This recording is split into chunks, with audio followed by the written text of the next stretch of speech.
Voters in the Democratic Republic of Congo have begun casting ballots in the presidential and legislative elections.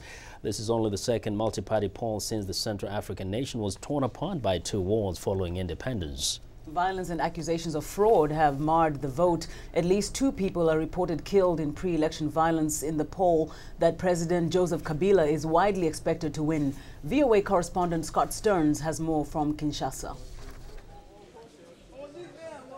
Voters came out early in the capital as most polling stations here opened on time for just the second multi-party election since independence and the first organized entirely by Congolese.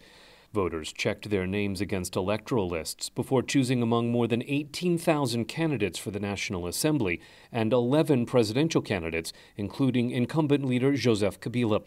Party observers checked that ballot boxes were empty at the start of voting before the boxes were sealed with plastic ties. This has been a contentious campaign, especially for those challenging President Kabila. At least 3 people were killed and many more wounded Saturday when riot police fired bullets and tear gas at supporters of the leading opposition candidate Etienne Tshisekedi. He was blocked from leaving Kinshasa's airport and was prevented from holding his final campaign rally as all political activity in the capital was banned. The longtime opposition leader says he will not allow this election to be stolen. If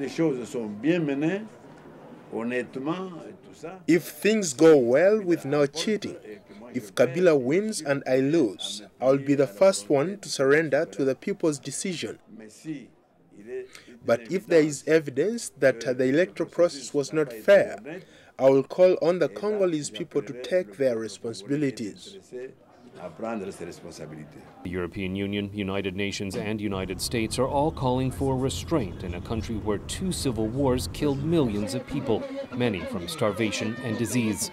All the efforts that have been undertaken so far by the Congolese government, the money that has been spent to ensure a good electoral process can lead to good elections if peace and security are maintained, which is why we are calling for restraint and for people to take responsibility in contributing to a climate of peace. Jobs and the economy were 2 of the biggest issues in this campaign, as many Congolese say the country continues to waste the profits of its vast mineral wealth. Assembly candidate Lola Cynthia Jados says opportunities are especially scarce for young women. Vote counting begins as soon as the polls close.